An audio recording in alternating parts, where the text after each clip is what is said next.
But I desperately wanted to get this right. It's incredibly important to me that I give you my very best. And I racked my brain trying to figure out how I could get my point across to you. If I had a child or a teenager, they would most likely be normal. What I have isn't genetic, so I couldn't give it to my child. So I would have to teach my child how to treat other disabled people. Now I don't have children, but it dawned on me to teach you the same way that I would teach my own teenager. There's a very deep need to fit in as a teenager.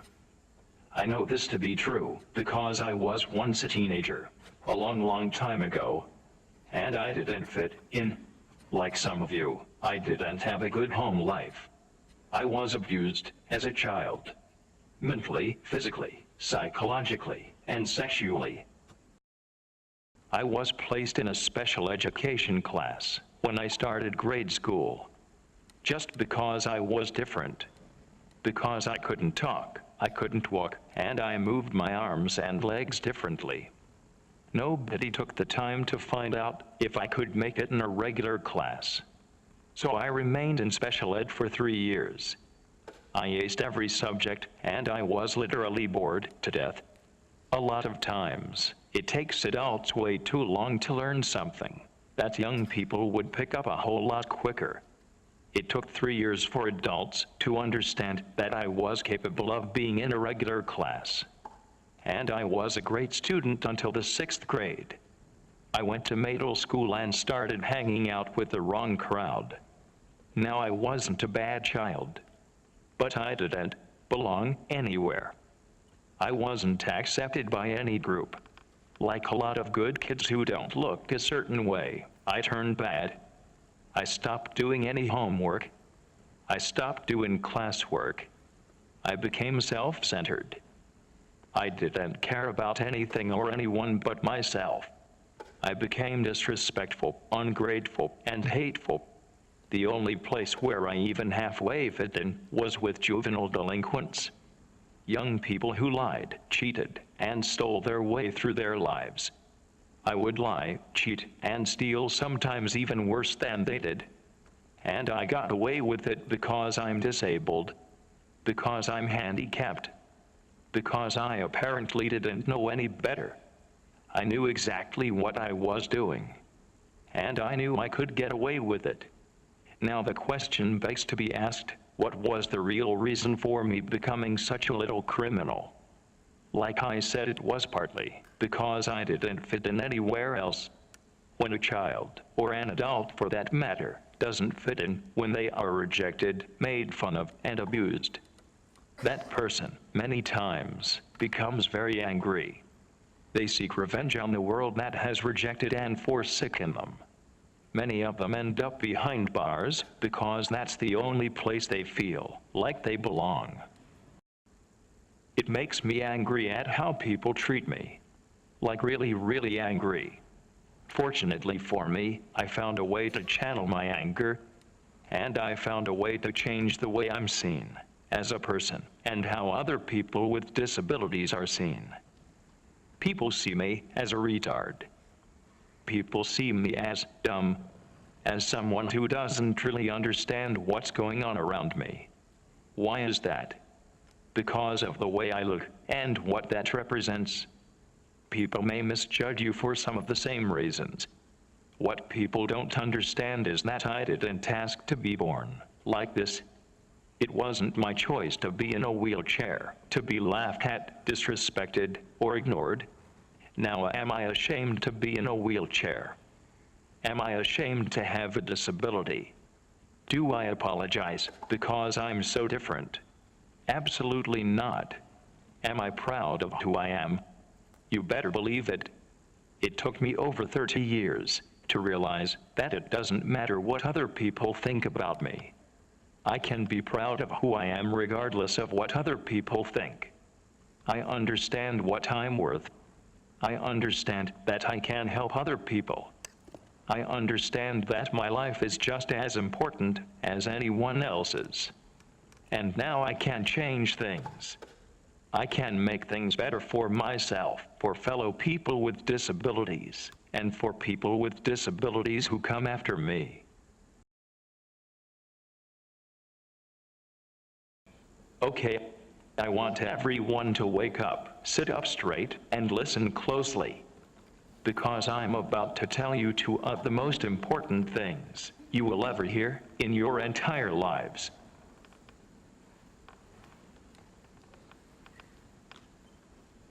Your life is the most valuable possession you will ever own, and you have to take ownership of your life.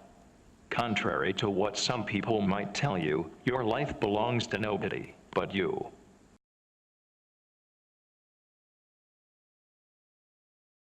I've given this speech to 2 other high schools already, and I'm going to tell you something that I didn't tell them.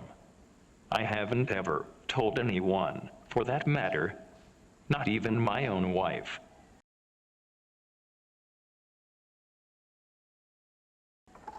Life is going to throw you some hard choices. Maybe it has already. That's what life is about. A series of choices. And all too often they are hard choices. Most times, you'll have one of 2 options. And both will have their own advantages and disadvantages. And both will have consequences. Consequences that sometimes are unbelievably heavy. Choices you probably aren't ready to make. It happened to me. I was not too much older than you. I was dating a girl who also had my disability, cerebral palsy. So we looked very similar. We were both in wheelchairs. We both moved the same way. We both couldn't talk straight. So when people saw us together, they thought we were just a match made in heaven. We were cuter than a box full of puppies. Everyone thought we should get married and live happily ever after. And for a while, I did too. This girl was absolutely crazy about me. I mean, like, holy crap, crazy. She believed that I was the only man for her, ever. And that if I left her, she would be alone for the rest of her life. And I don't know what happened. I guess I started questioning what I wanted.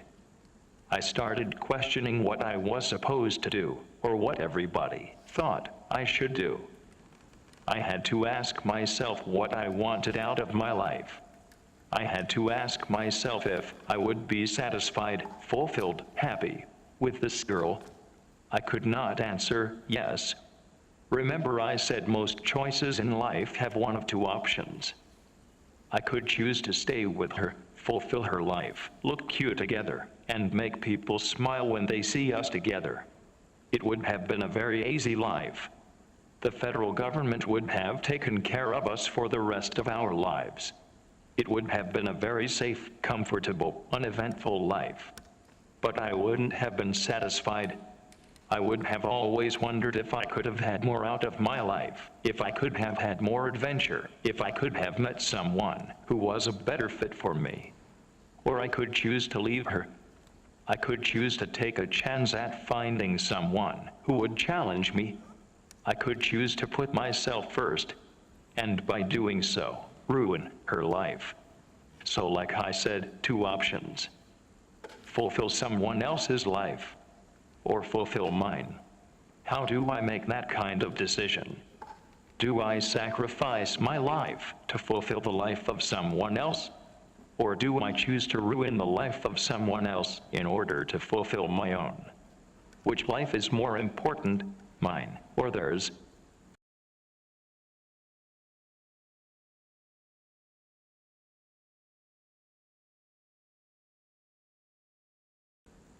Some of you might be thinking that the girl was just trying to manipulate me to get her way. To some degree, that might be true. But to this day, that girl is alone. To this day, I'll get an occasional email from her saying how much she loves me, how much she misses me, and that she is still waiting for me. It's been over 15 years. Now, as creepy as that may be, I take the decision I made very, very seriously. It's a decision that I remember every single day of my life. I hope that I won't be stepping on anyone's toes by telling this to you. And I would tell this to my own children. You have to make your life the most important thing. When it comes to fulfilling your life, or simply satisfying someone else, you must live your own life. Because that other person will never be able to give you your life back. Now, I'm not telling you to be selfish. We all should give of ourselves, make a positive impact, and help as many people as possible. But before we can do that, we have to be self-important. Meaning, my life is most important. Selfishness is different, because if I'm selfish, I won't be at all concerned with helping others. Selfishness says, it's all about me, and I don't care who I hurt in order to make myself happy. Being self-important means that I focus on myself first, then I can focus on and help others. Firefighters, before they run into a burning building to save someone, they have to make sure they themselves can do so in a safe manner. If they are careless, and they are electrocuted, or a beam falls on their head, they won't be able to help anyone. They have to take care of themselves before they can take care of anyone else. Emergency room doctors often work 24 or 36 hours straight. The problem is if he is too tired to think straight, someone could die.